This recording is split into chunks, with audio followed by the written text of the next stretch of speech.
सुप्रभात, नमस्कार। DD news के विशेष सांकेतिक भाषा समाचार में आप सभी का स्वागत है। मैं हूं आपके साथ पराक्रम सिंह शेखावत और हमारे साथ हमारी सांकेतिक भाषा के सहयोगी हैं शरद मुदगल। शुरुआत करते हैं सुर्खियों के साथ। आज होगा लोकसभा चुनाव का शंखनाद। चुनाव आयोग आज दोपहर 3 बजे करेगा चुनाव की तारीखों की घोषणा। देश भर में तत्काल प्रभाव से लागू हो जाएगी आदर्श आचार संहिता।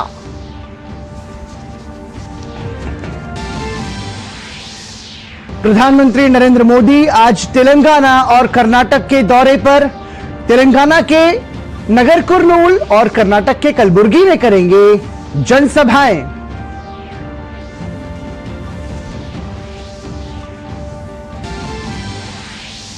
लोकसभा चुनाव से पहले प्रधानमंत्री नरेंद्र मोदी ने देशवासियों के नाम लिखी चिट्ठी। विकसित भारत के संकल्प की पूर्ति के लिए मांगे सुझाव। कहा, राष्ट्र निर्माण के हमारे प्रयास लगातार रहेंगे जारी।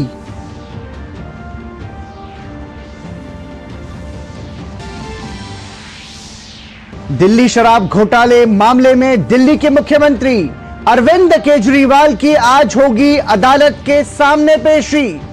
वहीं ईडी ने बीआरएस नेता के कविता को किया गिरफ्तार।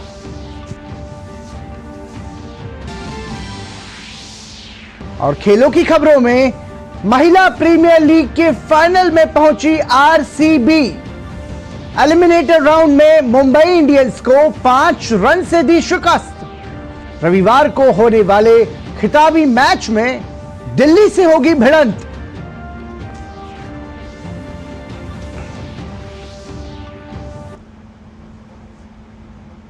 और सुर्खियों के बाद आइए अब खबरों पर नजर डालते हैं विस्तार से। आगामी लोकसभा चुनाव का आज औपचारिक रूप से शंखनाद हो जाएगा।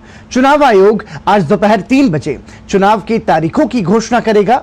इसके साथ ही देश भर में तत्काल प्रभाव से आदर्श आचार संहिता लागू हो जाएगी। आम चुनाव के साथ ही चुनाव आयोग आज कुछ राज्यों के विधानसभा चुनाव कार्यक्रम की घोषणा भी करेगा। चुनाव आयोग की ये प्रेस वार्ता ईसीआई के सोशल मीडिया प्लेटफॉर्म पर लाइव स्ट्रीम भी की जाएगी। साल 2019 में लोकसभा चुनाव कार्यक्रम की घोषणा 10 मार्च को की गई थी और चुनाव अप्रैल और मई में 7 चरणों में संपन्न हुए थे।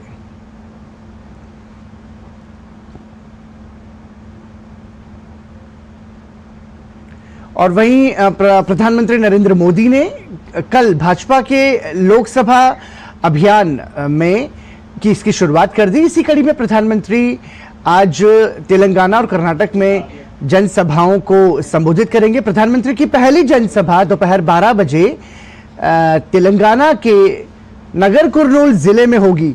वहीं इसके बाद प्रधानमंत्री कर्नाटक के कलबुर्गी में जनसभा को संबोधित करेंगे।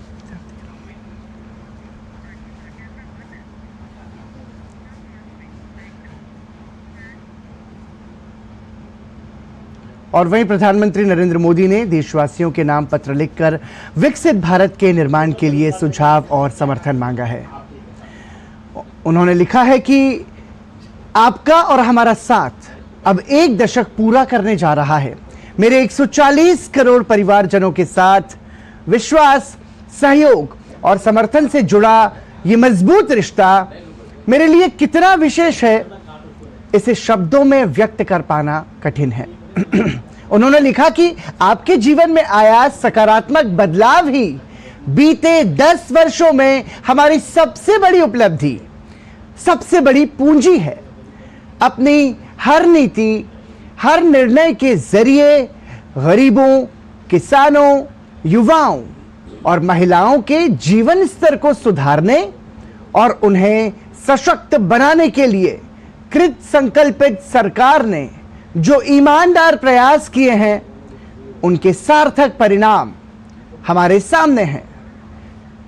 प्रधानमंत्री ने लिखा कि प्रधानमंत्री आवास योजना के जरिए पक्के मकान, सभी के लिए बिजली, पानी, गैस की समुचित व्यवस्था, आयुष्मान भारत योजना के जरिए इलाज की व्यवस्था, किसान भाई बहनों को आर्थिक मदद, मातृ वंदना योजना के जरिए माताओं बहनों को सहायता जैसे अनेक प्रयास सिर्फ और सिर्फ इसलिए फलीभूत हो पाए हैं क्योंकि आपका भरोसा, आपका विश्वास हमारे साथ था।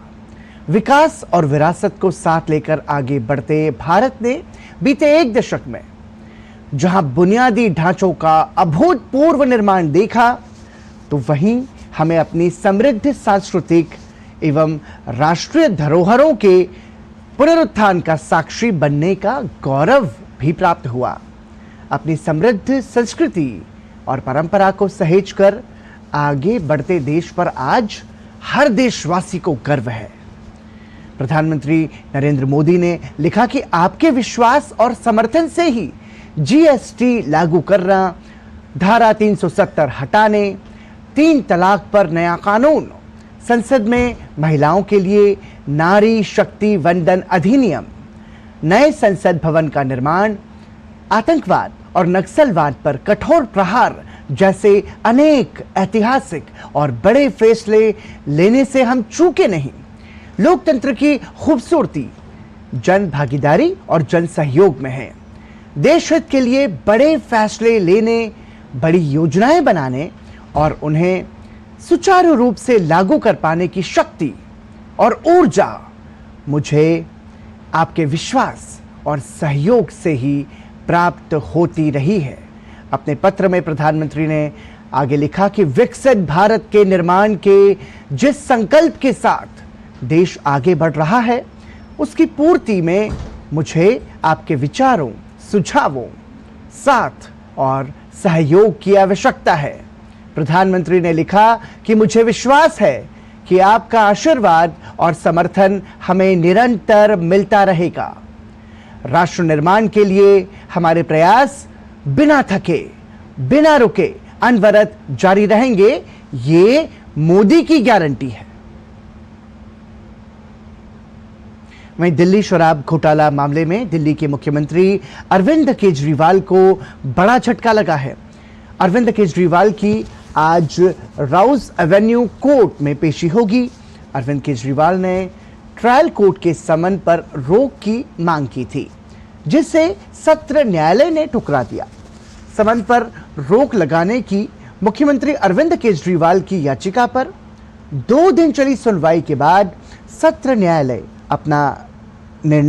न्यायालय ने सुनाया। कोर्ट ने केजरीवाल को 16 मार्च को पेश होने का निर्देश दिया है। बार बार समन जारी होने के बाद भी पेश नहीं होने पर प्रवर्तन निदेशालय ने केजरीवाल के विरुद्ध कोर्ट में 2 शिकायतें दर्ज की थीं। ईडी पूछताछ के लिए केजरीवाल को 8 समन जारी कर चुकी है।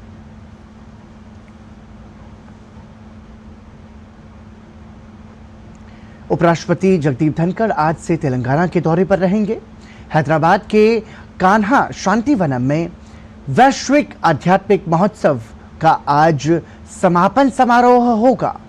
जगदीप धनखड़ आज इस महोत्सव में मुख्य अतिथि के तौर पर शामिल होंगे। इससे पहले कल राष्ट्रपति द्रौपदी मुर्मू वैश्विक आध्यात्मिक महोत्सव में शामिल हुई थी। संस्कृति मंत्रालय और हार्टफुलनेस द्वारा आयोजित किए जा रहे 4 दिवसीय आध्यात्मिकता शिखर सम्मेलन का विषय विश्व शांति के लिए आंतरिक शांति है। सम्मेलन का उद्देश्य अंतरधार्मिक संवाद स्थापित करना और सभी उम्र के लोगों और जीवन के सभी क्षेत्र के लोगों को दैनिक जीवन में आध्यात्मिकता से जुड़ने में सहायता प्रदान करना है। वहीं रॉयल चैलेंजर्स बेंगलोर ने महिला प्रीमियर लीग के फाइनल में प्रवेश कर लिया है। मुंबई इंडियंस के साथ खेले गए एलिमिनेटर राउंड के मैच को आरसीबी ने 5 रन से अपने नाम कर लिया। अब रविवार को होने वाले फाइनल में रॉयल चैलेंजर्स बेंगलोर का सामना दिल्ली कैपिटल्स से होगा। कल खेले गए मैच में पहले बल्लेबाजी करते हुए आरसीबी ने निर्धारित 20 ओवर में 135 रन बनाए। जवाब में मुंबई इंडियंस की टीम 20 ओवर में 6 विकेट गंवाकर 130 रन ही बना सकी और उन्होंने ये मैच गंवा दिया। और इसी के साथ ही डीडी न्यूज़ के विशेष सांकेतिक भाषा समाचार में अभी के लिए इतना ही। नमस्कार।